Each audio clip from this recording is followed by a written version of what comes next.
இன்றைக்கி பார்த்தீங்கன்னா மணத்தக்காளி கீரை வந்து செய்ய போகிறோம். அது வந்து எப்படி செய்யலான்றதை பார்க்கலாம்.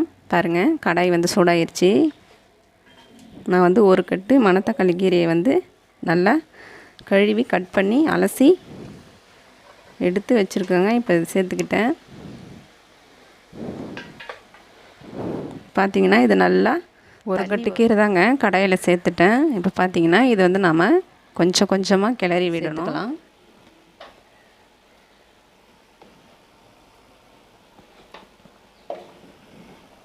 நல்லா நம்ம வந்து முருங்கைக்கீரை வந்து செய்கிற மாதிரி தான் இப்போ செய்கிறேன். இப்போ வந்து இந்த கீரை பார்த்திங்கன்னா இது வந்து கீரை வந்து இந்த மணத்தக்காளி கீரை வந்து பார்த்திங்கன்னா வயிற்று புண்ணுக்கு ரொம்ப நல்லதுங்க. அல்சரு, வாய்ப்புண்ணு இதெல்லாம் ரொம்ப ரொம்ப நல்லதுங்க. எங்கே கிடைச்சாலும் வாங்கிட்டு வந்து சாம்பாராவோ இந்த மாதிரி பொரியல் பண்ணியாவோ சாப்பிட்ருங்க. வெறும் வயிற்றில் காலை டைமில் நீங்கள் வந்து கொஞ்சமாக ஒரு ஓண்டு ஒரு 2-3 இலையை எடுத்து வெறும் வயிற்றில் சாப்பிட்டிங்கன்னா கண்டிப்பாக அந்த வயிற்றுப்புண் வந்து சரியாகுங்க.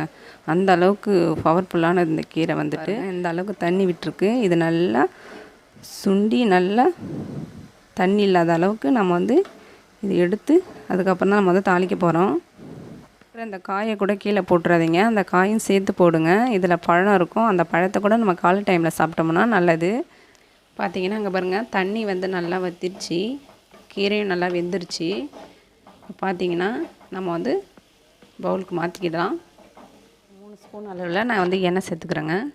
2 டீஸ்பூன் கடலப்பருப்பு, இதையும் நல்லா வறுத்துக்குவாங்க. டீஸ்பூன் ஜீரகங்க, நல்லா கிளறி விடுங்க. நல்லா இந்த அளவுக்கு வந்தால் போதுங்க. அடுத்து 2 பச்சை மிளகாய், அடுத்து பார்த்திங்கன்னா பெரிய வெங்காயம் 2 நான் வந்து பொடியை கட் பண்ணியிருக்கேன். நல்லா இதையும் வதக்கிக்குவாங்க. பூண்டுங்க, நான் வந்து பெரிய பூண்டை எடுத்து உரித்து அதையும் நல்லா அம்மியில் தட்டி சேர்த்துக்கிட்டேன். இந்த கீரையை பார்த்திங்கன்னா முருங்கைக்கீரை வதக்கிற மாதிரி தான். நான் ஒன்றும் பெருசாக எதுவும் மசாலாலாம் போடலை. பார்த்திங்கன்னா பூண்டு, கடலப்பயிறு, வெங்காயம், ஜீரகம் இதை மட்டும்தாங்க சேர்த்துருக்கேன். இதை மட்டும் சேர்த்து செஞ்சிங்கன்னா சூப்பராக இருக்குங்க. வெறிய வாயிலே சாப்பிட்றலாம். இது நீங்கள் செஞ்சு சாப்பிட்டு பாருங்கள். அந்த கடலப்பயிரெலாம் கடிப்படும் போது அவ்வளோ டேஸ்ட்டாக இருக்கும். அடிப்பிடிக்காத அளவுக்கு கிளறி விட்டுக்குவாங்க. நாம் அந்த கீரையை வதக்கும் போது அடிப்பிடிக்கும், அடிப்பிடிச்சா கசப்பு எடுத்துக்கும். அதனால் கிண்டி விட்டுக்கிட்டே இருங்க. நல்லா அந்த தண்ணி லைட்டாக அந்த சலசலப்பு இருக்கிற வரைக்கும் நல்லா வதக்கி விட்டு எடுத்துக்கோங்க. உடம்புக்குலாம் ரொம்ப நல்லதுங்க. இந்த மாதிரி வாரத்தில் ஒரு நாளாவது செஞ்சு சாப்பிட்டு பாருங்கள். ஹீட்டும் குறையும், வயிற்றில் இருக்கிற புண்ணும் ஆறும்.